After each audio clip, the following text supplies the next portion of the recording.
Welcome to the Courageous Entrepreneur Show. This is the show that shares information and inspiration to help you break free from self-doubt, limiting beliefs, and disempowering patterns, and break through to create the thriving, successful business you dream of and deserve. I'm your host, Winnie Anderson.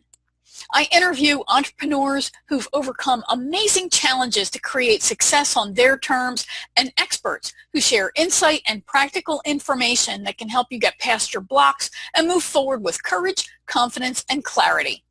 The show is available in both video and audio formats on a variety of platforms, including Apple Podcasts, which is formerly iTunes, YouTube, iHeartRadio, in the Google Play Store, and on my website at winnieanderson.com/reporter. If you like what you hear, I hope you'll share this episode with others in your networks, and I hope you'll decide to join my community. You can become a fan of the show on my site at winnieanderson.com/fans, and when you do, you'll get episodes delivered right to your inbox. And you'll also receive information, tips, and resources to help you come out of hiding, to position yourself and pre-sell yourself as the unique solution provider you are so you can profit from your expertise. I want to ask you, what did you dream of doing as a teenager or as a child? You might have had one idea or maybe lots of ideas. I remember when I was in the 3rd grade, I wanted to be 3 different things. First, I wanted to be an archaeologist. Then I discovered Nancy Drew, and suddenly I wanted to write. No, I know you thought I'd say I wanted to be a teenage detective, but I wanted to actually write. I wanted to write the books. But it was actually a TV show that my parents watched called The FBI that made me want to be a detective and to actually be an FBI agent. So, if I look back on all of that, there are threads of all of those things in the work that I do today. And of course, writing is a very big part of it. I love writing books, articles, and I love sharing courses and things that involve writing. So I want to ask you, are you doing the work that you dreamed of? Or is there some part of your heart that still wishes that you had pursued your dream? Maybe you wanted to be a graphic artist, or maybe you dreamed of becoming a doctor. Well, what if you decided to really go for it? Well, today's guest is a rising star in the greater Philadelphia, Pennsylvania entertainment media scene, and in this interview, she talks about her path from mortgage banker and part-time jewelry designer to becoming the face of entertainment in Atlantic City.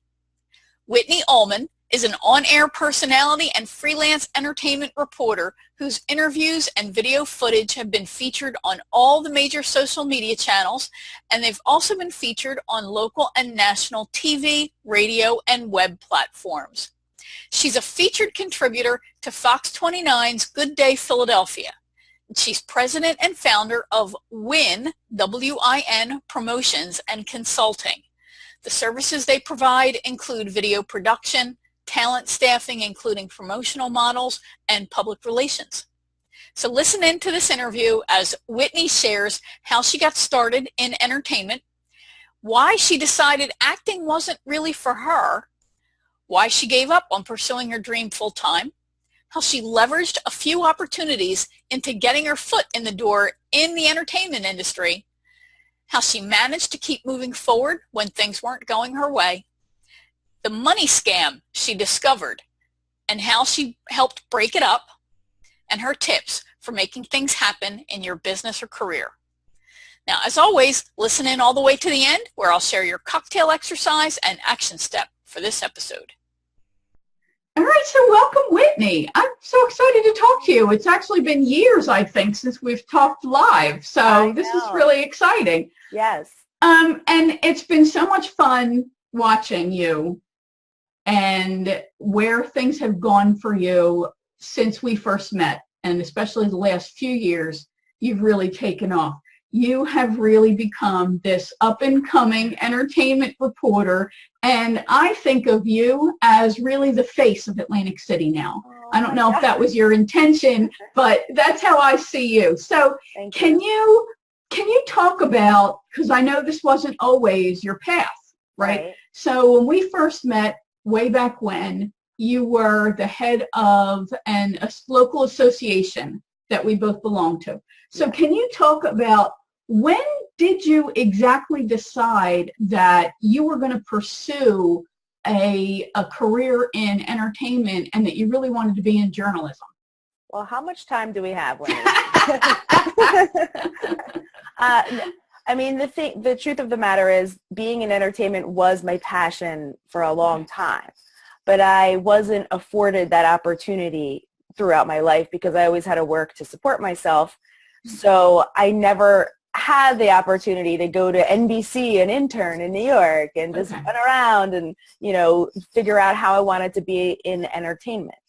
So I guess I wound up going to college for finance because I was good with numbers, and I thought that was going to be my path because I just kind of gave up on the idea that I would even be in the entertainment field because I didn't really have a lot of opportunities, except the good thing was we lived right here, right outside Atlantic City.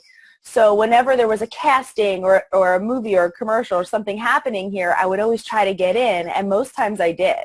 So that was that fulfilled my little inner desire to be in the entertainment world.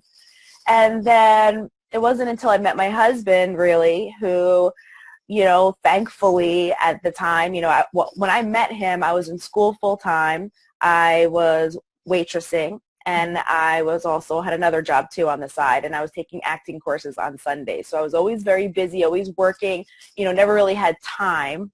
And probably many people now would tell you I never have time. But yeah, I met my husband, and then that's when things changed. I was able to do more of the things that I wanted to do and, take more opportunities as they came, which was really cool. So kind of was this morph.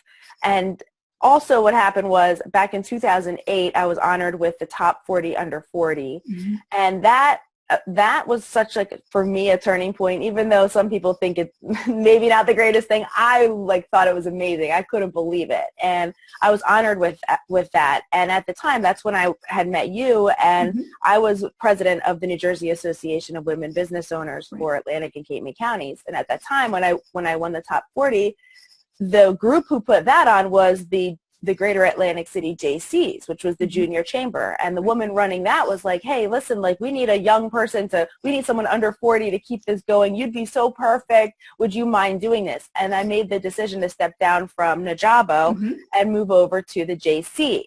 And the following year, working with the JCs, I had to put on that same event. And that event was co-sponsored by the Atlantic City Weekly, which was our media outlet. And at that time, they needed somebody to do their news, their entertainment on the NBC 40 News.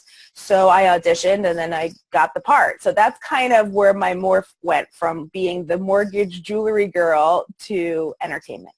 Okay. Wow. That's quite a story, because I remember, when we first met, it did seem, and we talked quite a bit, to be honest. So it did seem like, you were doing a little bouncing, but then in hindsight, you look back, everything looks perfect. Right. It's everything, because I say that all the time.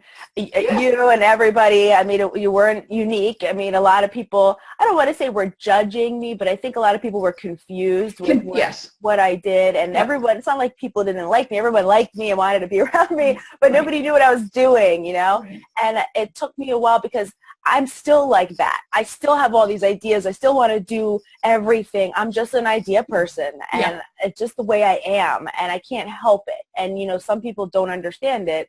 Some people are very content with what they're doing and making a salary and going to work 9 to 5, and that's great. That's what makes the world go around. I'm not. I want to be running around and doing things and spreading the word. But I think that's what really is so outstanding is that, and I think we all wrestle with this, that we've all got gifts, and then it's our job to figure out how to use them. How does this fit with that?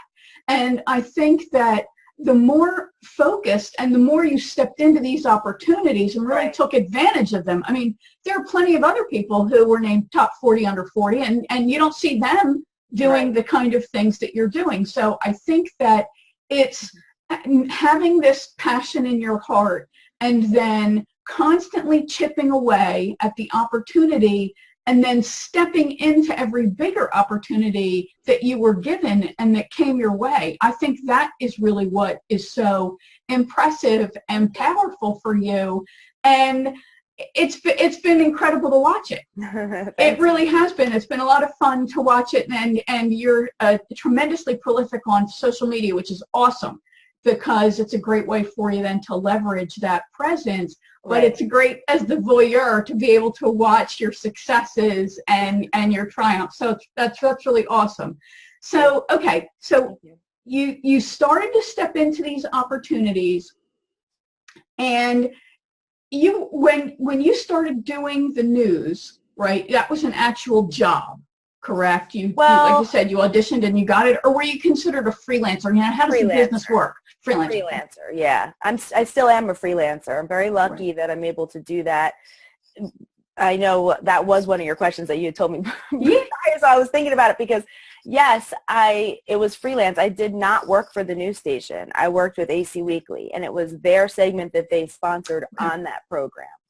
And when after a while, they had cut that segment. They also had cut my column from the paper. I mean, it was everything. They had cut for budget cuts.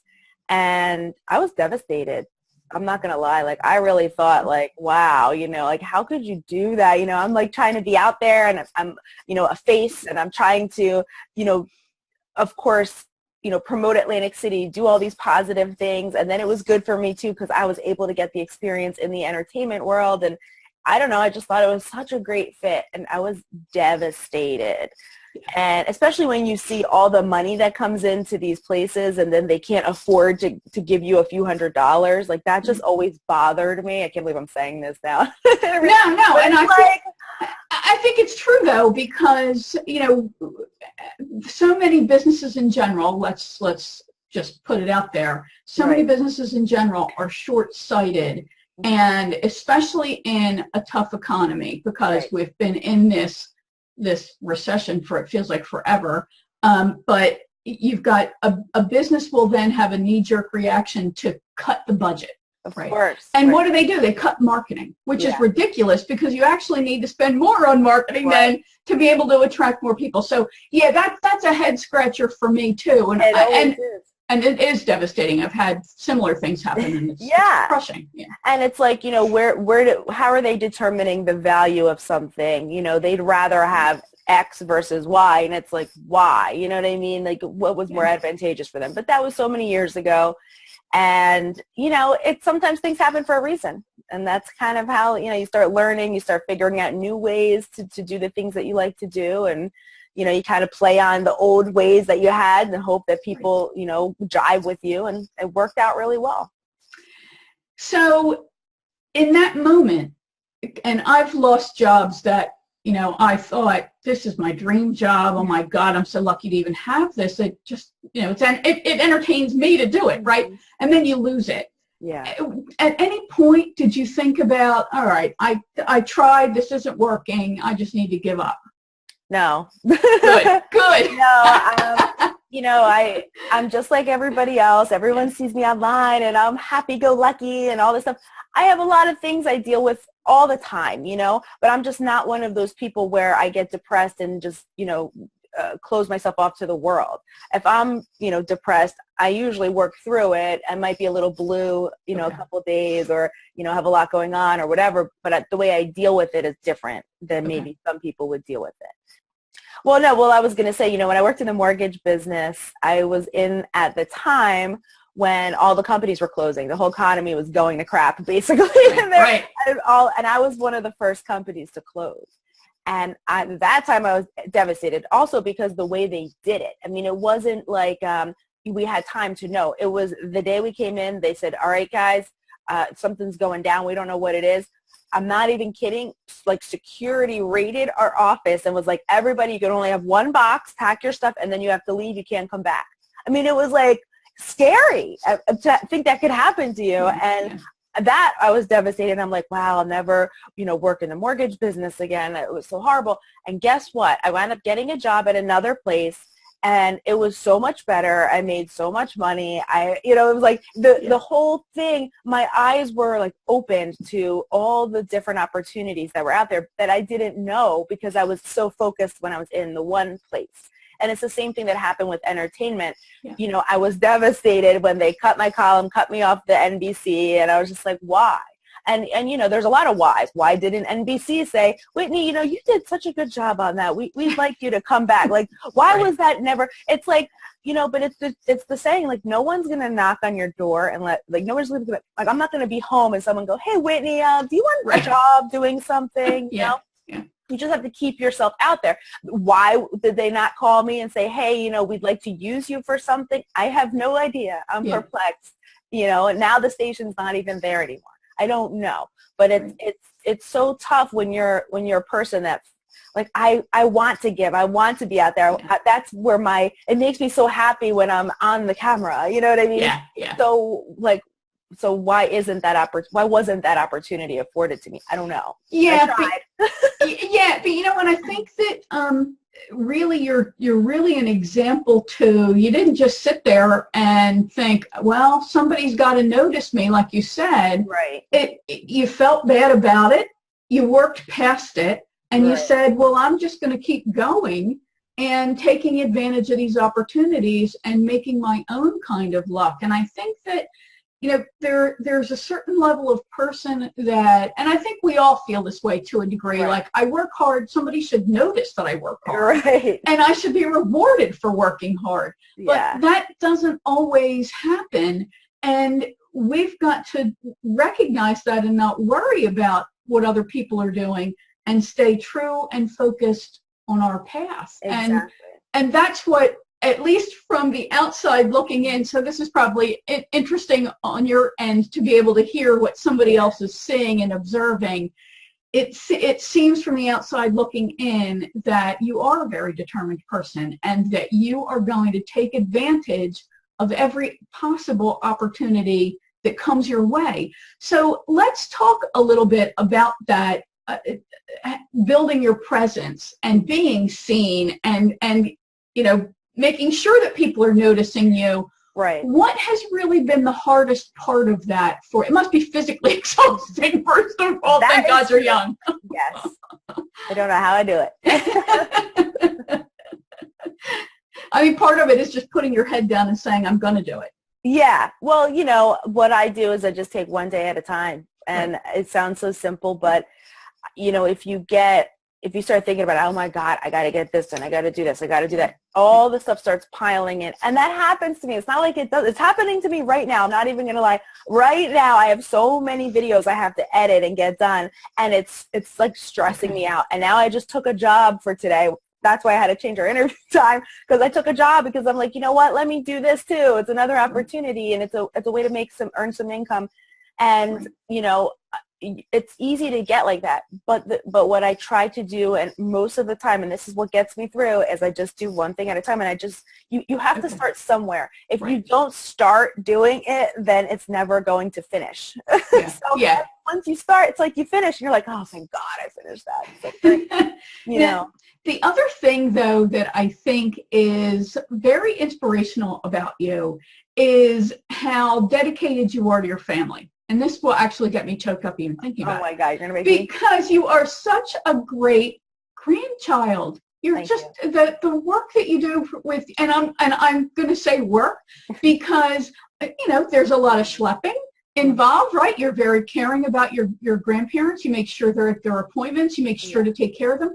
But you also had this little incident, and I know it wasn't little, this incident with your grandparents that they were preyed upon. They were scammed. Yeah. So that really did become a job almost as you busted that scam to protect them and get the word out to other people. Can you just talk about that a little bit? Number one, how do you make time for your grandparents and your family obligations? And then how did that work through? Yeah. Well, you know, it's funny. As a kid, I remember my grandmother and even my mom saying, "You got to call mom, or you got to call Nana," and I was like, "No, I don't want to. I don't want." Like, nobody ever wants to hang out with their grandparents. You don't really appreciate them until you're older, and you're like, "Oh, my mom." You know, once you start accepting, because my mom, man, she was tough. She would always be yelling, and you know, we would. We'd be like, wait, my mom's yelling at us all the time. But then when you accept it and you realize she yells and sings all the time, then you're like, wow, it's cute. I like it now. But anyway, a few years ago, I noticed that they were like stressed out about something. And I'm like, what's wrong with you guys? Something's wrong. And long story short, they wound up saying that they thought they were going to win the lottery and they were supposed to win millions of dollars. And they had been giving money to this person overseas in Jamaica. It was the Jamaican lottery scam. And also the Publishers Clearinghouse was another one. And like hundreds of letters they were receiving in the mail, just like, you won, just send us money and we'll send you money, you know?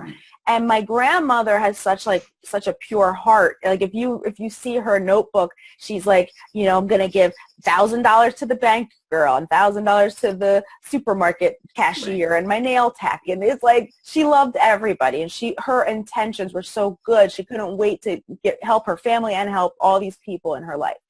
And so when I found out that she was doing this, I'm like, what are you doing? You're like, oh my God, you know? And so I stepped in to try to help them, and they still weren't listening to me. And that's when I realized that they need help, more help than what, you know, I was giving them. So long story short, I had to, you know, get power of attorney for both of them, which they agreed. They were totally okay with it. I think they realized that, I think deep down, I mean, if you talk to my grandmother about it even now, she'll still hope for a miracle to happen because that's her miracle, to have, you know, money. But they gave away all their money. They have no money left. Thousands of dollars away to the Jamaican scammers. And so I had to take power of attorney. I had to have their mail sent to my house. I had to, like, you know, start taking over. I had to take away their driver's license, which, I mean, those are my grandparents. Like, how do you do that, you know?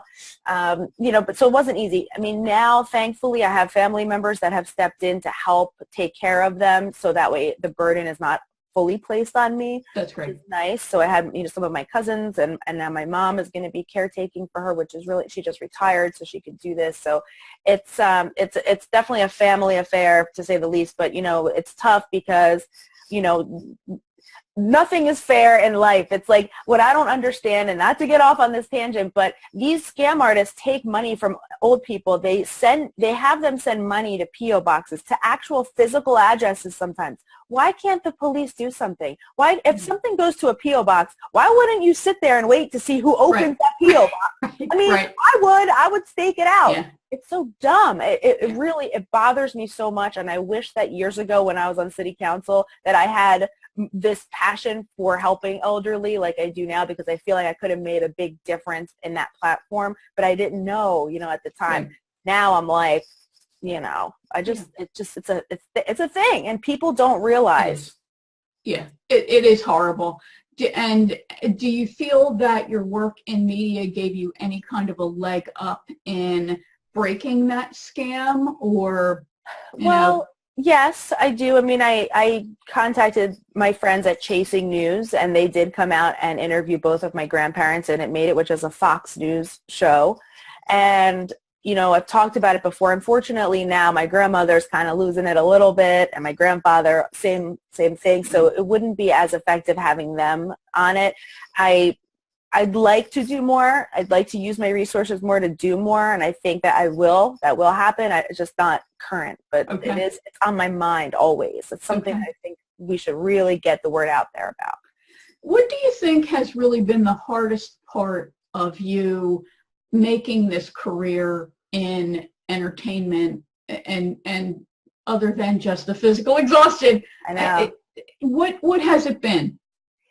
I think there's a lot of obstacles. I think that, you know, what you see as the public, you know, on social media, all my fun, good things, to get that fun, good thing is a lot of work behind the scenes, and a lot of, you know, stress, a lot of crying, a lot of, you know, unknowns. You know, it literally boggles my mind all the time. I'm like, why? You know, just nothing makes any sense. But you got to just keep going, because when I'm in that moment, I'm so passionate about it. I'm so excited to be there on so many levels. It's not just being there. It's like being able to tell someone, hey, this is who you missed, or this is who was here. This is something really cool about this person that you love so much. Like, for me to be able to bring that out of somebody and to show it to people, that's what makes it so much fun for me.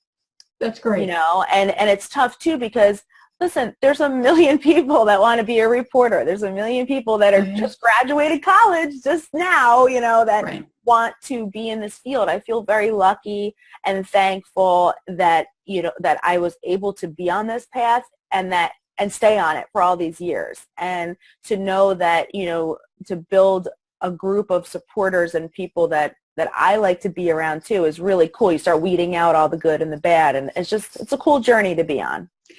So has everybody been supportive of you the entire time that you've been on this path, or have you had a few people go, oh yeah, you're going to be an entertainment reporter, and tell you, look, you better have a backup job available? Well, I mean, you know, when I was very younger, I always wanted to be a model or an actress, and my mom would be like, there's so many people, you know, you have to have a backdrop, you know, you got to have a background. And, you know, she's right. I mean, sometimes I look around, I'm like, well, that girl's like blonde with big boobs and, you know, whatever, and I'm not that girl. But yet somehow, you know, I get him. You have to realize it's not all about looks. It's not all about personality. It's a combination of your drive, of, you know, your personality, of the way that you present yourself, of your professionalism, your being punctual, just showing up somewhere, you know, and not taking anything for granted. I mean, I do the littlest. I'll interview the D-lister. I don't care, because that's a person. That's someone who did something that might have something to offer. Like, I'm not going to be snobbish about it. Like, no, I'm not. So I think because I'm open, and I think when I talk to the celebrities and they feel comfortable talking to me, it's just a good feeling knowing that they feel comfortable opening themselves up to me. But going back to your question, yeah, I mean, everyone's pretty supportive, because over the years I've proved that I can do it. So I think now they're more like cheerleaders for me. My husband is a huge supporter to the public. Behind the scenes, he's like, get a real job. You should get to. He's very like, get a job, get someone. But really, the truth is, he supports me. He gets people to follow me. He's very happy about it. So I think once I start rolling in the dough, he'll be really happy. So yeah, that's important to remember, that I think when we see this from the outside, we see these reporters, and the perception is, of course, that you work for whatever media outlet your piece carries on. But you're not an employee you're on Fox News, right? You're not an employee of Fox. You're a freelancer that they bring in to do this piece. Right. Is that correct? That's correct. Where are some other places that your pieces show up on? Well, depending on the content of what I have, what I can do is send it to different outlets, see if they would be interested in picking it up. I've had pieces on E! On TMZ Live. I've had pieces shown on Access Hollywood. And, you know, of course, Fox 29, I come on and talk about all the cool things happening, and I show some of my footage on there. I'm on the radio every week on Sojo 104.9, which is cool. And, you know, there's just all different. acweekly.com now has my videos and different things on there, which is always really cool to see. And my social media, I mean, right now my YouTube channel just hit over 1 million views. It just did. I'm like, wow. That is crazy. I know. And I have about 20,000 followers between all social media combined, like everything. Yeah. I'm trying to build that. I mean, it's just so awkward. Like on my YouTube, it has 1 million views, but 900 subscribers. Like, you know, how does that happen? Right. But, you know, I guess I'm not young. I'm not like a teen. You know, can I tell you a quick funny story? Yes. I was at Starbucks. And, you know, I had just interviewed Jesse McCartney, and so he's, like, really cool with the young kids. So I was editing my video in there, and there were these two, like, tweens there. First of all, what are they doing at Starbucks? Like, I wasn't at Starbucks at, like, 14, you know what I mean? So they're, like, there hanging out all cool. I'm like, hey, guys. I'm thinking I'm cool. I'm like, hey, you know, I just interviewed Jesse McCartney. You guys should check it out on YouTube. And they're like, oh, my God, that's so cool. So the young girl, she subscribes to me, and she's like, can you subscribe to me, too? And I'm like, yeah. So I subscribe to her, and then I go home and I'm looking at her channel, and her channel is so cool. You know, she has all these cool effects in her. I'm thinking I'm cool with my videos. Her videos are super, she's like much better than me. And I'm like, this is crazy. She's 14. But it just goes to show you that these kids, like, they're just so updated with technology nowadays. Yeah. It's hard to compete with that. You know? Yeah, it is. It is. So then, as I'm listening to you and listening to you talk about how you've got videos to edit, you've got this event that you're running and all these things that you're doing. And I'm thinking, this is the girl with the finance degree. Yeah. So while it might have seemed like maybe not what you really wanted to do because you really wanted to be in entertainment, I think we all know how many terrible stories are out there of legends who have lost their fortune or who had money embezzled from them. So you're really, you're building a business is Right. what this is. It's not just you going out and interviewing some people and putting some videos up. You're doing this to make money Yeah. and build your presence and become a professional at it. Right. So can you give any tips for how you balance that business issue? Does your degree, does your background in finance really help you manage the business end of things? It's funny. I want to answer this and be very serious, but I know my husband would be like, "What? I can't believe you said that." The truth of the matter is I have a finance degree, and I'm very good with numbers in my head. And, Okay. But being married for so many years and, working alongside my husband in a sense, he handles all of that stuff. So Okay. I let him take it. I mean, that's just my preference. It's not, Yeah. Anything. It's just my preference because to me, he had been handling his own finances for so long that I let him just do everything. Okay. But I do handle my own finances. I wish that I was a little more well-versed with the operational side of things, Okay. because that is so important when you are running a business. Yeah. And I know it, and it's kind of I'm not really that great at that. I can't really give advice on Okay. how to balance. The only thing I could say is just to really keep good track. But now the great thing is there's so many apps out there that you can download. I mean, just Mile IQ in itself, that tracks your miles for you right away. Mile IQ? Yeah, Mile Okay. IQ. I mean, Awesome. you don't have to do anything. Now, what you could do every day is say personal or business, personal, or every week it'll give you a summary, and it tells you the dollar amount of what, it could be written off. I don't do anything. I just downloaded the app. That's So great. so that right there is huge when I have to do my taxes. Right. Okay, so use technology as much as possible. Yeah. Recognize what you're good at. Yes. Recognize what you're not good at.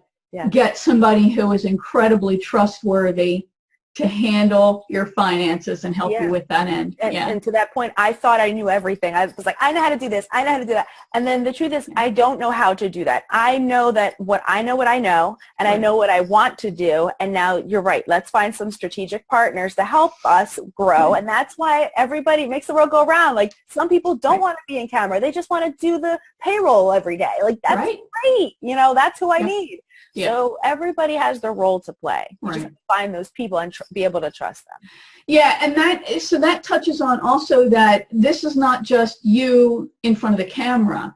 This is, you have, I'm going to just call it a few different lines of revenue.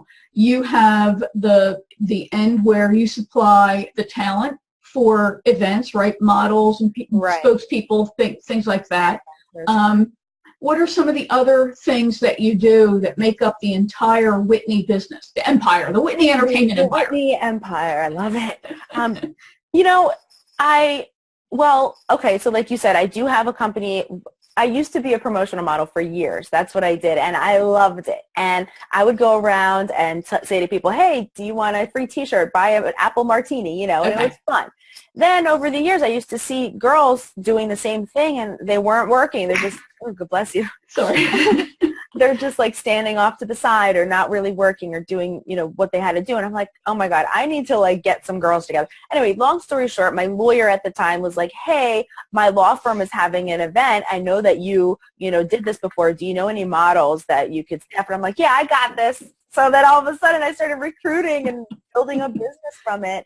And now it's been so many years, and I have a few clients out there where I staff the brand ambassadors, and that really is, you know, pretty good income for me on the small scale because I do have a few clients, but looking to grow that as well. Okay. And then it's kind of, you know, here and there. That's the best part about being a freelancer. Most people will pay me to do videos for them if I go to their restaurant and, you know, shoot some video and pictures and create like maybe a promotional video for them. Restaurant Week in Atlantic City 2 years ago hired me to do their, I mean, I was at every restaurant, 50 or so restaurants doing videos, and that's fun for me. Like, I love it. I love just meeting people and, you know, getting them excited about what they're doing also, and just being, just as much as I like being on camera, I love behind the camera too. I like telling people, okay, give me a, like the other day, where was I? And I said, at Guy Fieri was in town, but in Philadelphia.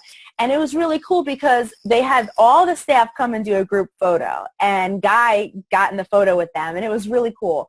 And then my instinct, but I was only there as a reporter to help, and I didn't want to overstep my bounds, but my instinct was, you know, tell everyone to say, come to Guy Fieri's or come to the casino, come to wherever. Right. So why not capture the excitement on a video? Everything is picture, and it would have been great, but I didn't want to overstep my bounds. But how cool would that have been if that was on their website?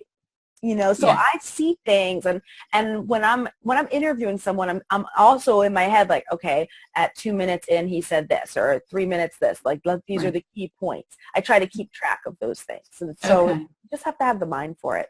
That's great. I don't know if that was the answer to the question. And hey, it's the answer you gave, so that's fine. That's good enough. So you're really building this much bigger business with these additional lines of revenue, and I think that's fantastic. That's something we all need to think about. So do you have any advice for anybody else who has a big dream that they're really on the fence about, should I go for this or should I not? Well, everyone says, you have a dream, go for it. You can do anything. And really you can. If you put your mind to it, you can do anything.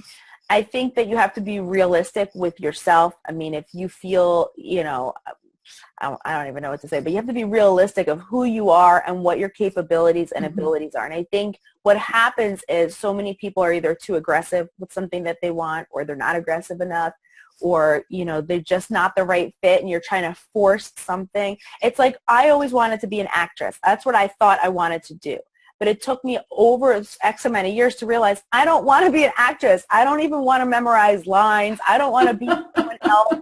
I just want to be me. I would rather be live on the red carpet. I would rather be a little extra and say I was part of the scene than to have the pressure of memorizing lines and acting as someone. But I didn't know that until just recently, you know, just X amount of years ago. So you don't really know what you want or who you are, what you want to be, or what makes you happy until you try different things. And it took me to say, you know, I feel the most comfortable when I'm on the red carpet, when I can ask questions to people. I feel I could be at any random event and someone say, oh no, we don't have an MC, they canceled. And I'd be like, throw me in, you know, like I just like that, you know, so you just have to get to know who you are. I mean, I'm 36, I'll be 37, so it took me a little while to get to that point. You know, you're like, Whitney, I got news for you. No, I think that is a really brilliant statement. And I think that too often we try things out and then fail. Yeah. Right? And it's not, Edison talked about how it's not failure, it's data. But what we're so conditioned, and we take that from other people that, oh, well, you screwed that up, or that didn't work. What are you going to do now? Right. And that's really what life is. And I think that that's really what you're saying. And so if you do want to work in a particular industry segment, and my brother, I think, would be another great example of you. My brother was a great baseball player when he was a kid. He was outstanding. And sports was all he thought about. It was all he wanted to do. Mhm. And he was, he like hit a home run, won his high school baseball game. He was really a great baseball player at that level. He was never going to be scouted. He was never going to go to college. Even he was never going to get into the minors, the professional level. And he was devastated when he came to that realization. And I told him, Joey, baseball teams need accountants. Yeah. They need all computers. They need all kinds of business people. Right. Today, he's the president of a minor league baseball team. There you go. See? Oh my God. What's his name? Maybe we can connect. Joe Harrington.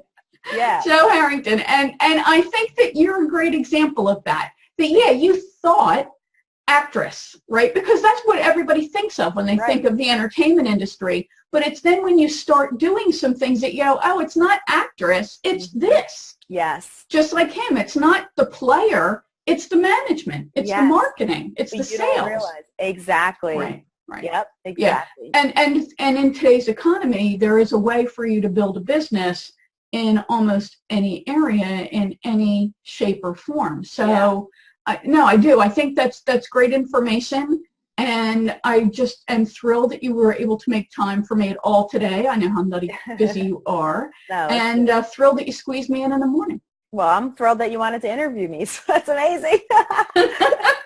That's how famous you were coming. So thanks very much. And it's the Winnie and Whitney show. That's right. And you do, if you are interested in the Atlantic City, Philadelphia entertainment area, or you just want to watch someone who's building a great career in entertainment, you definitely want to check Whitney out, and we'll have all of her links in the show notes, including her famous YouTube channel. You can be a subscriber, and the links to her other media properties as well. So thanks very much. Well, I hope you found that fun and useful. Whitney is such a great person. She has such a can-do spirit. But what I really love about her is her dedication to her family. So I hope you liked this episode. I hope you'll leave a positive review of it on the platform where you consumed it. And please share it among your communities so others who need this message can receive it as well. You can get episodes sent right to your inbox each week when you become a fan of the show and join the community at my website, winnieanderson.com.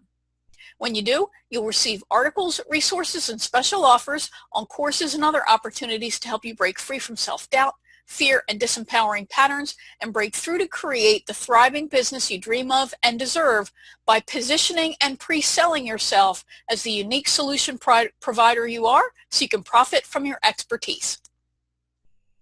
Okay, so your reflection exercise. Again, I want to ask you, are you doing work that brings you endless joy, or have you buried some secret wish so deep within you that you just go through the motions of life? It's not that you have to give up the work you're doing now. You don't have to give up your day job, but could you possibly find some way to live your dream, even just a little bit? Give that some real thought. Are there other ways to get that fulfillment that don't require you necessarily starting all over and going back to college? Although, you're going to get older anyway. You might as well be older and have the degree and the career that you want. So your action step for this episode. Can you find some way to live your dream even if you don't have the support to be able to earn less while you do it? Maybe you could create art on the side and give it as gifts. Maybe you could write poetry and submit it to magazines for entry, or publish your own book and give it to friends. Maybe you are a carpenter and you can do some work on the side for yourself, your family, your friends. That's how Harrison Ford fed himself and his family before he became a big star. You don't need to chuck it all and run away and start all over, but maybe you can take some action to live a little piece of that dream. So your action step is, after you've identified the dream in your heart and reflected on how you can begin to embrace even a piece of that dream, I want you to make a commitment to yourself and identify the one thing you can do right now that can move you towards the goal, or that can give you a little taste of it, a little toe dipper as I call it. Most of us need support to stay focused and on track as we move towards any goal, especially if we deal with any self-doubt or disempowering patterns. That's why I'm building a community of like-minded professionals who can support, cheer, and push each other towards success while holding each other accountable and doing it all with love and positivity. If you'd like to get information about the community and learn when it opens for enrollment again, then visit winnieanderson.com/action. Thanks for joining me. I'll be back with another episode of The Courageous Entrepreneur soon. And until then, remember, you're worthy of and deserve the thriving, abundant business and life you dream of.